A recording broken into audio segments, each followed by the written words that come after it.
हाँ जी dear students, तो सभी को नमस्ते जी, सारे सत श्री अकाल जी। डियर स्टूडेंट्स, लास्ट वीडियो में हम लोगों ने टेंस का पार्ट थर्ड देखा था और अब बारी आ गई है टेंस के पार्ट फोर्थ की। तो यहाँ मैं फोर्थ कर देता हूँ।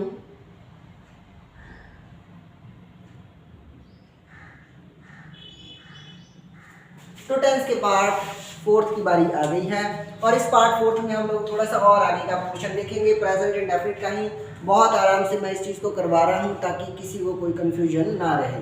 अब देखो, पॉजिटिव सेंटेंस के बारे में हमने पहले जिक्र कर लिया था। अब बारी है नेगेटिव सेंटेंस की। So it's time to talk about negative sentence that how to make in the present indefinite tense, and it consists do does as a helping verb. As I told you earlier that in any sentence, if helping verb and main verb comes together, then definitely first of all helping verb will come and after that main verb. Okay, so let's see. पहले है subject. Negative अगर हमें बनाना है तो subject आएगा, फिर do does जो कि हमारे हेल्पिंग वर्ब है। देखो यहाँ पर नेगेटिव के अकॉर्डिंग सब्जेक्ट आना चाहिए यहाँ पे, फिर हेल्पिंग वर्ब यानी कि डू डज, और उसके बाद हेल्पिंग वर्ब और मेन वर्ब के बीच में नॉट लग जाएगा। तो देखो हेल्पिंग वर्ब है डू डज, मेन वर्ब है वर्ब की फर्स्ट फॉर्म, और इन दोनों के बीच में क्या लगा है? नॉट लगा है। इन दोनों के बीच में नॉट लगा है। नॉट के बाद ऑब्जेक्ट, वर्ब की फर्स्ट फॉर्म प्लस ऑब्जेक्ट। वहीं अगर इंट्रोगेटिव करना हो तो डू डज को आगे ले आओ, जैसे वहां पर हमने किया था। हेल्पिंग वर्ब को आगे, सब्जेक्ट को पीछे, इंटरचेंज कर देना है। हेल्पिंग वर्ब को आगे ले आओ, हम आगे ले आए, सब्जेक्ट को पीछे ले जाओ, सब्जेक्ट को पीछे ले आए, बाकी सारी चीजें सेम रह गई हैं। अब अगर इंट्रो नेगेटिव बनाना है तो कैसे बनाएंगे? तो देखो हेल्पिंग वर्ब के बाद भी आप यहाँ पर नॉट लगा सकते हो और सब्जेक्ट के बाद भी यहाँ पर नॉट लगा सकते हो। हेल्पिंग वर्ब के बाद नॉट लगाने का मतलब है कि आप एम्फसिस कर रहे हो, EMPHASIS, एम्फसिस कर रहे हो, यानी कि अपनी बात पे जोर देने के लिए आपने वो सवाल किया है। ये जो आप इंट्रोगेटिव यानी कि प्रश्न कर रहे हो ना, ये आप अपनी बात पर जोर देने के लिए कर रहे हो। आपको जवाब पता है फिर भी आप कर रहे हो। सब्जेक्ट के बाद अगर आपने नॉट लगाया, इसका मतलब आप नॉर्मल क्वेश्चन कर रहे हो, आपको खुद को ये जवाब नहीं पता इसका जवाब क्या है, इसलिए जानने के लिए आपने ये नॉर्मल क्वेश्चन किया है। QUESTION, नॉर्मल क्वेश्चन कर रहे हो। और एक मजे की बात ये है कि ये दोनों के दोनों हेल्पिंग वर्ब से शुरू हो रहे हैं, और मैंने आपको हमेशा से बताया है कि जब भी हमारा इंट्रोगेटिव हेल्पिंग वर्ब से शुरू होता है तो उसका जवाब हमेशा या तो यस में आता है या फिर नो में आता है। ठीक है जी। लेकिन अगर WH वाला रहा, मान लो सबसे आगे, हमेशा WH ने सबसे आगे ही लगना होता है ना, नॉर्मली सबसे आगे लगता है, लेकिन जो वट है WH में WH आता है वट, वो बीच में भी रह सकता है। ठीक है जी। तो आगे देखो, मतलब हिंदी का जो सेंटेंस होगा ना उसमें बीच में भी रह सकता है, बाकी इंग्लिश में तो उसमें स्टार्टिंग में ही रहना होता है। तो कह रहे WH वर्ड जब भी क्वेश्चन पूछने के लिए स्टार्टिंग में रहेगा, कोई भी WH वर्ड स्टार्टिंग में रहेगा तो ये डिटेल्ड आंसर देगा। तब जवाब यस या नो में नहीं बल्कि किस में होगा? डिटेल्ड आंसर में, डिटेल्ड में। मान लो मैंने आपसे पूछा, हाँ जी क्या आप खाना खाते हो? Do you eat the food या डू यू ईट फूड? तो जवाब किसमें होगा? हाँ या फिर ना, या तो यस या फिर नो। लेकिन अगर मैंने पूछा आप क्या खाते हो? What do you eat? आप क्या खाते हो? What do you eat? तो आपको जवाब देना पड़ेगा हम बनाना खाते हैं, हम एप्पल खाते हैं, हम चपाती खाते हैं, हम राइस खाते हैं, हम पल्स खाते हैं, बर्गर खाते हैं, हॉट डॉग खाते हैं, पिज़्ज़ा खाते हैं, ओ ना जाने क्या क्या। देखो किसी के मुंह में पानी नहीं आना चाहिए, तो समझ रहे हो ना कुछ भी। तो ये आपने एक डिटेल्ड आंसर दिया है, इसमें आप यस या नो कहकर टाल नहीं सकते। तो WH क्वेश्चन जब भी आएगा तो डिटेल्ड आंसर आएगा, अदरवाइज हेल्पिंग वर्ब से रहा तो यस या नो में इसका जवाब खत्म हो जाएगा। अब सबसे बड़ा क्वेश्चन ये होता है कि हम डू किसके साथ लगाएं और डज किसके साथ लगाएं। ठीक है जी। तो एक बात मेरी हमेशा याद रखना, हेल्पिंग वर्ब हो चाहे मेन वर्ब हो, हेल्पिंग वर्ब हो चाहे मेन वर्ब हो, टेंस चैप्टर में हम लोग वर्ब को सब्जेक्ट के अकॉर्डिंग ही अप्लाई करते हैं। सब्जेक्ट के अकॉर्डिंग ही देखा जाता है कि कौन सा हेल्पिंग वर्ब लगेगा। तो देखो अगर हमारा सब्जेक्ट ही, शी, इट तथा थर्ड पर्सन सिंगुलर सब्जेक्ट, इस लाइन को आप बड़े ध्यान से याद रख लो, इसको एज इट इज ही याद रखना, क्योंकि ये लाइन आपको पूरे टेंस चैप्टर के रिगार्डिंग बहुत काम आने वाली है। हर बार इसी तरह का फॉर्मेट देखने को मिलेगा।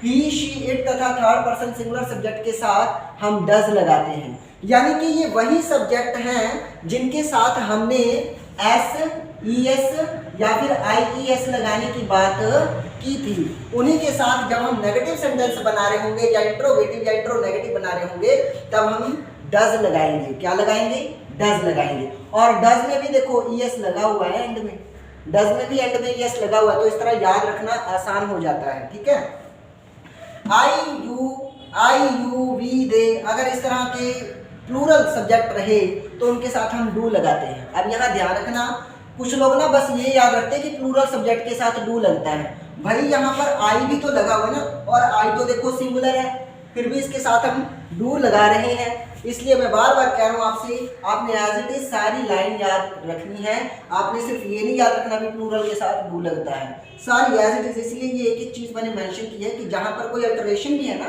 कोई चेंजेस भी हैं, तो वो भी आपको क्लियर होंगी। तो इस तरह से अब आपको ये सारा फॉर्मेट समझ में आ चुका है कि आप किस तरह से किस फॉर्मूले को अप्लाई करोगे। और देख लो यहाँ पर भी वो सेम फार्मूला आप अप्लाई कर रहे हो। तो उम्मीद है आपको ये सारी बातें अच्छे से समझ में आ गई होंगी। अब इसके रिगार्डिंग अगर हम ट्रांसलेशन करना चाहें तो ट्रांसलेशन करके देख सकते हैं कि कैसे ये सारे के सारे रूल्स एप्लीकेबल होंगे। ठीक है जी, आइए देखते हैं।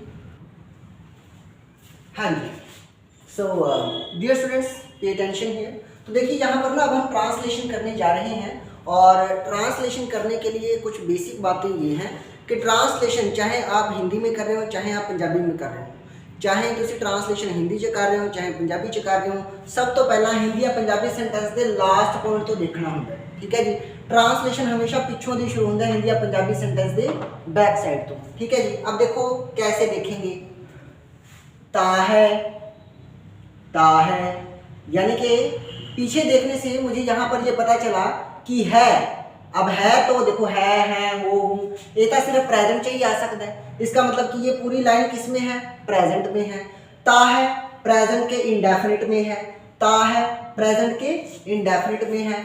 अच्छा, वह के लिए क्या लगता है? ही, तो हमने ही लगा दिया है ना, सिंगल पर्सन है। वह स्कूल जाता है, मतलब कोई एक लड़का है जो कि स्कूल जाता है, तो सिंगल के लिए ही लगाते हैं। अगर वह स्कूल जाती है तो शी हो जाता, लड़की के लिए शी हो जाता है ना। तो देखो वह स्कूल जाता है यानी कि लड़का है, तो हमने ही लगा दिया। जाता है तो पता चला लड़का है इसलिए ही लगा, जाती है तो मतलब लड़की हो जाता और यहाँ पर शी लग जाता। तो ही गोज टू स्कूल, वह स्कूल जाता है।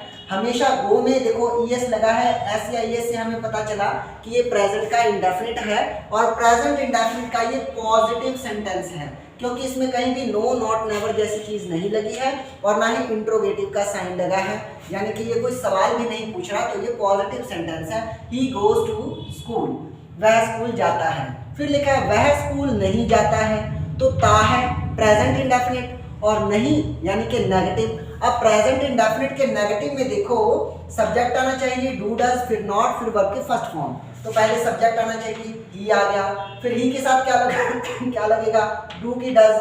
तो देखो यहाँ पर लिखा हुआ है ही शी इट तथा थर्ड पर्सन सिंगुलर सब्जेक्ट रहे तो डज लगाएंगे। तो ही है तो इसके साथ डज लगना चाहिए, हमने डज लगा दिया। डज हेल्पिंग वर्ब है, हेल्पिंग वर्ब के बाद नॉट लगाना है, नॉट लगा दिया। उसके बाद वर्ब की फर्स्ट फॉर्म आनी चाहिए, गो, वर्ब की फर्स्ट फॉर्म आ गई। उसके बाद टू स्कूल। ठीक है जी, क्या वह स्कूल नहीं जाता है? क्या वह स्कूल नहीं जाता है? सॉरी, यहाँ पर नहीं आएगा। क्या वह स्कूल जाता है? क्या वह स्कूल जाता है? Does he go to school? तो क्या देखो हिंदी में क्या स्टार्टिंग में आया है।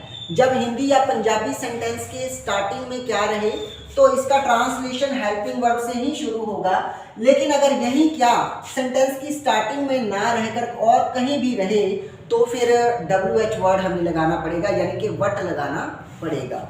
तो हिंदी या पंजाबी के अगर स्टार्टिंग में ही क्या आ जाए तो इसका आंसर या तो यस में होगा या नो में होगा, क्योंकि हम देखो हेल्पिंग वर्ब से शुरू कर रहे हैं और मैं पहले ही बता चुका हूँ अगर इंट्रोगेटिव हेल्पिंग वर्ब से शुरू होता है तो उसका आंसर यस या नो में आता है। क्या वह स्कूल जाता है? हाँ या फिर ना, या तो हाँ में जवाब होगा या ना में। तो डज पहले सब्जेक्ट ले आइए, डू डज को आगे, सब्जेक्ट को पीछे। हेल्पिंग वर्ब और सब्जेक्ट को इंटरचेंज कर देना है, हर बार हमने यही किया है, वहाँ भी मैंने यही बात बताई थी। तो यही काम हमने यहाँ पर किया।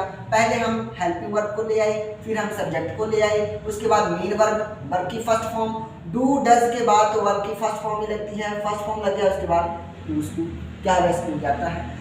क्या वह स्कूल नहीं जाता है, तो देखो डजंट, हेल्पिंग वर्ब के बाद भी नॉट लगा सकते हो, doesn't he go to school, क्या वह स्कूल नहीं जाता है। अब इसका हेल्पिंग वर्ब के साथ अगर नॉट लगाया है तो इसका मतलब है कि आप बात पर जोर दे रहे हो, बात पर जोर देना, यानी कि मुझे पता है कि वो लड़का स्कूल जाता है, फिर भी मैं इस बात को जोर देने के लिए किसी से कह रहा हूँ क्या वो स्कूल नहीं जाता है, जाता तो है, कि वो स्कूल नहीं जाता, जानता तो है, मैं स्कूल नहीं जाता, जानता तो है, मैं तो पढ़ाता नहीं हाँ, पढ़ाता तो है, मैं आपको पढ़ाता नहीं हूँ, पढ़ाता तो हूँ, क्या मैं आपको नहीं पढ़ाता हूँ, पढ़ाता तो हूँ। तो इसका मतलब क्या है, मुझे पता है कि इसका जवाब क्या है, फिर भी मैं सवाल कर रहा हूँ। तो इसके ट्रांसलेशन में कोई चेंज नहीं आता, लेकिन बोलने का जो लहजा है ना वो बदल जाता है। अब देखो does he not go to school, अब ये भी इंट्रोनेगेटिव है, अब कह रहा है कि क्या वह स्कूल नहीं जाता है। अब यहाँ पर हमने डज को आगे रखा है, ही के बाद, सब्जेक्ट के बाद हमने नॉट लगाया, तो जब सब्जेक्ट के बाद नॉट लगाएंगे इसका मतलब है कि नॉर्मल क्वेश्चन हम कर रहे हैं, हमें भी नहीं पता कि वो वास्तव में स्कूल जाता है कि नहीं जाता, हम जानना चाहते हैं, इसलिए हमने नॉर्मल सवाल किया है कि क्या वह स्कूल नहीं जाता है, मतलब मैं जानना चाहता हूँ कि क्या वह स्कूल नहीं जाता है, इसलिए नॉर्मल क्वेश्चन किया है, तो सब्जेक्ट के बाद नॉट लगा दिया। आई गो टू स्कूल, अब आई था तो गो लगा है, इसमें ईएस नहीं लगा है, चाहे ये पॉजिटिव सेंटेंस ही क्यों ना हो और चाहे ये प्रेजेंट इंडेफिनिट का ही क्यों ना हो। ताहूं, ताहूं प्रेजेंट इंडेफिनिट में देखो आया हुआ है ताहूं, यानी कि प्रेजेंट इंडेफिनिट है, और उसमें भी देखो ये पॉजिटिव सेंटेंस है, फिर भी इसमें एस या ईएस नहीं लगा है। क्यों नहीं लगा, क्योंकि सब्जेक्ट अपना क्या है, आई है, और आई के साथ हम लोग एस या ईएस नहीं लगाते, ठीक है। आई गो टू स्कूल, मैं स्कूल जाता हूँ, हम स्कूल नहीं जाते हैं, हम के लिए क्या लगता है, असी, पंजाबी चापा कह देना असी, असी स्कूल नहीं जाते हैं, नहीं जाते हैं, तब वी क्या लग जाएगा, वी लग जाएगा, असी के लिए या हम के लिए हम वी लगाते हैं, we do not go to school, और वी के साथ डू लगता है, वी के साथ डू लगता है, I we you they plural subject के साथ डू लगता है। मैंने यहाँ पर मेंशन कर दिया है ताकि आप लोगों को अगर मान लो पहली बार में याद ना भी रहे ना, तो सामने से देखकर आप चीज़ों को मैच कर सको कि चीज़ें सही है या नहीं। We do not go to school, हम स्कूल नहीं जाते हैं, अस स्कूल नहीं जाते हैं। Do we go to school, क्या हम स्कूल जाते हैं, कि अस स्कूल जाते हैं। अब do we go to school, do helping verb को आगे, सब्जेक्ट को बाद में, इंट्रोगेटिव बन गया। अब do we go to school जो है वो इंट्रोगेटिव है, तो यहाँ इंट्रोगेटिव का साइन भी होना चाहिए। आगे भी देखो यहाँ पर मैंने लगाया है, यहाँ पर भी मैंने लगाया है और यहाँ भी मैंने लगाया है, आपने भी लगाना है, आप भी भूला मत करो, क्योंकि ये छोटी छोटी बातें बहुत मायने रखती हैं अगर आप कॉम्पिटिटिव एग्जाम की प्रिपरेशन कर रहे हो, और इवन के अगर आप आइल्स भी कर रहे हो तो उसके लिए भी ज़रूरी है, क्योंकि आइल्स में भी आपको राइटिंग सेक्शन तो करना ही होता है ना, रीडिंग, राइटिंग, लिसनिंग, स्पीकिंग। तो राइटिंग में तो आपको इंट्रोगेटिव मार्क शो करना ही पड़ेगा, अगर आप शो नहीं करते तो वो भी आपके लिए नुकसानदायक है। Do we go to school, क्या हम स्कूल जाते हैं, क्या वे लोग स्कूल नहीं जाते हैं, वे लोग। अब देखो स्टार्टिंग में आया क्या, इसका आंसर या तो यस में होगा या नो में होगा। यहाँ पर भी स्टार्टिंग में आया क्या, तो इसका आंसर भी या तो यस में होगा या नो में होगा। तो हमने इसको किससे बनाया है, हेल्पिंग वर्ब से, हमने हेल्पिंग वर्ब से बनाया है। यही क्या अगर सेंटेंस की स्टार्टिंग में ना करके किसी भी और जगह पे होता तो हमें वट लगाना पड़ जाता, WH वर्ड लगाना पड़ जाता। क्या वे लोग स्कूल नहीं जाते हैं, तो क्या डू नॉट, है ना, वे लोग, दे लगा दिया। दे की जगह हम लोग दोज पीपल भी कर सकते हैं, THOSE, those people, PEOPLE, those people भी लगा सकते हो और दे भी लगा सकते हो। वे लोगों के लिए हम दोज पीपल भी लगा सकते हैं और दे भी लगा सकते हैं। Don't they go to school या don't those people go to school, दोनों ही बातें सही हैं, ठीक है। और देखो दोज पीपल यानी कि प्लूरल हो गया और दे भी तो प्लूरल ही है, और प्लूरल के लिए हम लोग डू लगाते हैं, तो डू के साथ नॉट लगाया हुआ है। और हेल्पिंग वर्ब के साथ अगर नॉट लगाया है मतलब हम बात पर जोर दे रहे हैं, हमें पता है कि वे लोग स्कूल जाते हैं, लेकिन फिर भी हम सवाल कर रहे हैं अपनी बात पे जोर देने के लिए कि क्या वे लोग स्कूल नहीं जाते हैं, ना कि वो लोग स्कूल नहीं जाते। जाते तो है ये कहने का जो तरीका है ना, ये इसनों शो करता है। हुण जे मैं इत्थे देखो डोंट तो बाद do they not go to school, जे मैं इस तरह करा ਤਾਂ भी ठीक है, पर ਇਹਦਾ मतलब ये होगा भी मैंने खुद ਨੂੰ नहीं पता भी वो लोग स्कूल जाते हैं कि नहीं, मुझे खुद नहीं पता कि वो लोग स्कूल जाते हैं या नहीं, इसलिए मैंने जानने के लिए सब्जेक्ट के बाद नॉट लगा दिया है। बस इतना सा फर्क है। उम्मीद है आपको ये सारे सेंटेंस स्ट्रक्चर अच्छे से समझ में आए होंगे। फिर भी अगर कोई बात ना समझ में आई हो तो आप नीचे दिए गए नंबर पर मुझे कॉन्टैक्ट कर सकते हैं। कमेंट बॉक्स में कमेंट करके आप अपनी जो फीलिंग्स हैं या जो भी आपके डाउट्स हों आप वो डाउट्स भी शेयर कर सकते हैं। और अगर आपको ये वीडियो अच्छी लगी हो, पसंद आई हो, तो इसे शेयर, लाइक और सब्सक्राइब करना ना भूलें। ठीक है जी, thank you everyone for giving me your precious time. मैं आगे भी इसी तरह की वीडियोज़ लाता रहूँगा आप लोगों के लिए, और अगर आपके कोई भी डाउट्स होंगे तो उसको हम दूर करने का भरपूर प्रयास करेंगे। So I will try at my level best to dispel all your doubts. Don't worry guys, just keep reading, keep learning, and thank you everyone for giving me your precious time. Thank you so much. जय हिंद, जय आर्यावर्त।